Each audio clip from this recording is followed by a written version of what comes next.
여포가 배후로부터 치고 들어가자 유비군은 패합니다.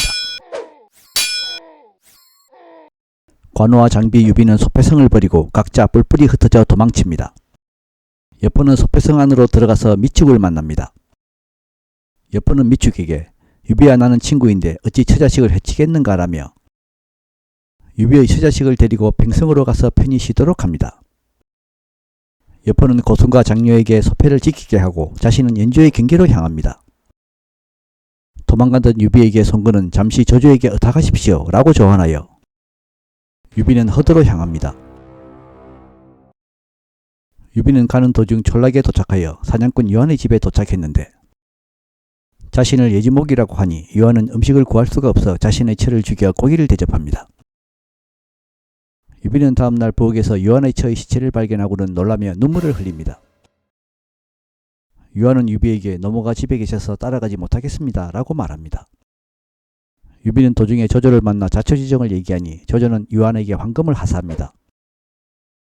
조조의 대군이 제북에 도착하고 조조는 아픈 하우돈에게 허드로 돌아가 조리하도록 말합니다.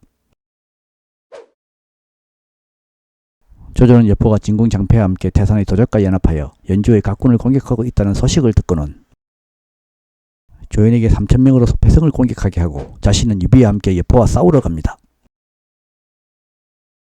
조조가 소연에 이르렀을 때 태산의 도적들과 만나고 허저가 나가서 물리칩니다.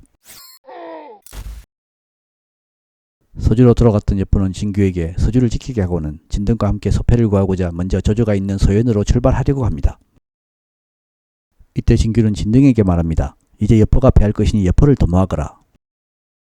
이에 진등은 말합니다. 아버님께서는 여포가 패해서 돌아오면 미축과 함께 팽성을 지키시고 여포를 들이지 마십시오. 진등은 여포에게 조조가 총공격을 해왔을 때를 대비해 미리 돈과 양식을 합의로 옮겨야 합니다 라고 조언하여 여포는 처자식과 돈 양식을 합의로 옮기게 합니다. 그리고 여포는 진등과 함께 소연으로 떠납니다. 도중에 진등은 여포에게 말합니다. 제가 먼저 소연으로 가서 조조의 허실을 알아본 후에 주군께서 진군하는 것이 좋을 듯합니다. 진등은 소연에 도착해 진궁을 만나서 여포군께서는 진군께서 앞으로 나가지 않는 것을 질책하십니다 라고 말하자 진궁은 조조의 군대가 너무 강해서 그렇소 라고 말합니다. 밤중에 진등은 조조의 군영 안으로 세 통의 편지를 화살에 묶어 쏘아보냅니다. 진등은 여포에게 다시 가서 군사들이 모두 도망가려고 하여 제가 진궁에게 남아서 지키라고 했으니 장군께서는 해진 무렵에 구원하십시오. 제가 불을 질러 신호로 삼겠습니다 라고 말합니다.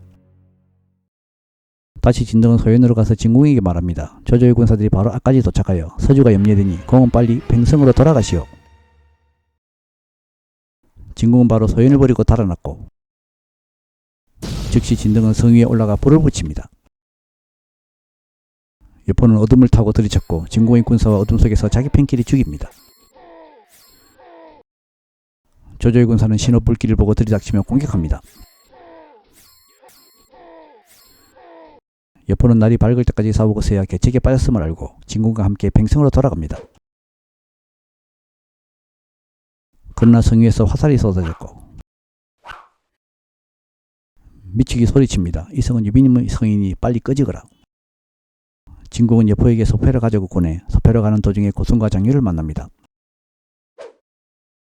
고순과 장유는 여포에게 말합니다. 진등이 와서 군께서 위험하니 구원하러 가라고 했습니다.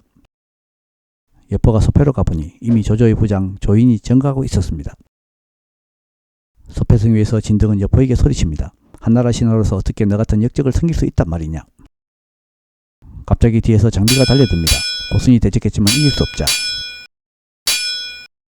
여포가 맞습니다. 그러나 또 뒤에서 조조가 대군을 이끌고 공격하자 여포는 동쪽으로 달아납니다. 그런데 또 앞에서 관우가 달려들어 여포는 합의성으로 달아납니다. 헤어졌던 유비관우 장비는 서로 만나 기뻐 울었고 조조를 따라 팽성으로 들어갑니다. 진규 진등 부자는 조조를 만나고 조조는 잔치를 베풉니다. 정욱은 조조에게 조언합니다. 여포가 원술과 연합하면 위험하니 여포가 회남으로 가는 길을 막아야 하고 태산에 있는 장패와 송관도 위험하니 막아야 합니다. 조조는 유비에게 요청합니다. 나머지는 내가 처리할 테니 회남으로 가는 길은 유비군께서 맡아주시오. 유비는 미축과 관웅은 팽성에 남기고 성공, 관우, 장비와 함께 회난 가는 길을 막으러 나갔고 조조는 합의성으로 출병합니다. 조조가 여포에게 항복하면 제후의 지위를 유지시켜준다고 하자 여포는 조조에게 승상께서는 잠시만 기다리시지요. 어느 날 보겠습니다. 라고 하나 진궁은 조조에게 간사한 역적놈아 라고 욕을 합니다. 조조는 진궁에게 내 반드시 내 놈을 죽이리라 고 소리치며 합의성을 공격합니다. 그러나 여포가 사흘 동안 성 밖으로 나가지 않자 진궁은 여포에게 조언합니다. 조조의 군대가 양식이 부족해 허도에서 양식을 가져온다는 보고가 있는데 군량의 보급로를 끊어야 합니다. 여포가 음씨와 추선에게 성 밖으로 나간다고 얘기하니 부인들은 극구 말립니다. 여포가 진궁에게 조조의 군량이 온다는 것은 거짓말이니 나가지 않고 성을 지킬 것이요 라고 말하자 진궁은 단식하며 혼자 말을 합니다. 우리는 죽어도 묻힐 땅조차 없겠구나. 모사인 허사와 왕예가 여포에게 계책을 올립니다. 지난날 원술과의 혼인약속을 요청하여 원술의 군대와 협공하여 조조를 격파하시지요. 항명의 보호를 받으며 허사와 왕예는 편지를 들고 성 밖을 나가서 수천의 원술을 만납니다. 그러나 원술은 여포는 믿을 수가 없으니 먼저 딸을 보내면 그 후에 군대를 보내겠다고 말합니다. 돌아가는 길에 허사와 왕예는 무사히 유비 군령을 통과했으나 항명은 장비에게 사로잡힙니다. 항명이 모든 일을 이야기하자 조조는 화를 내며 항명을 죽입니다. 여포는 딸을 보내기 위해 딸을 얻고 유비군대가 있는 곳을 통과하다가 발각되자 합의성으로 도망가서 계속 술만 마십니다. 조조 군대는 합의성을 공격했는데 두 달이 넘도록 함락하지 못합니다. 조조는 부하들에게 너무 오래 허도를 비워놓았으니 돌아가야겠소 라고 말하나 곽가는 좋은 계책이 있다며 말합니다. 그 계책은 기수와 사수의 제방을 터뜨리는 것으로 20만 명의 군사보다 나을 것입니다. 조조는 군사들에게 두강의 물기를 터뜨리게 하여 합의성이 물바다가 되었으나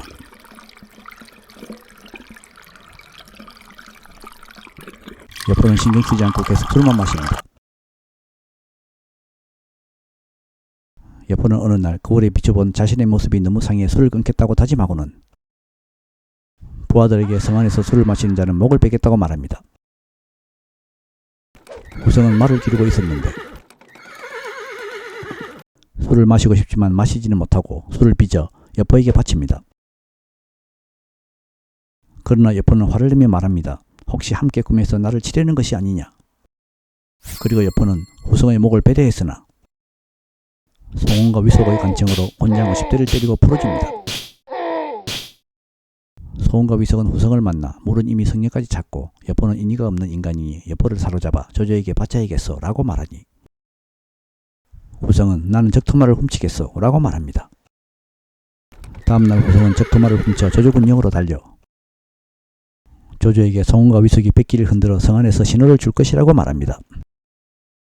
다음날 조조의 군사가 힘을 다해 성을 공격하자 여포는 새벽부터 맞서 싸웠고 한낮이 되어서야 서로 물러갑니다.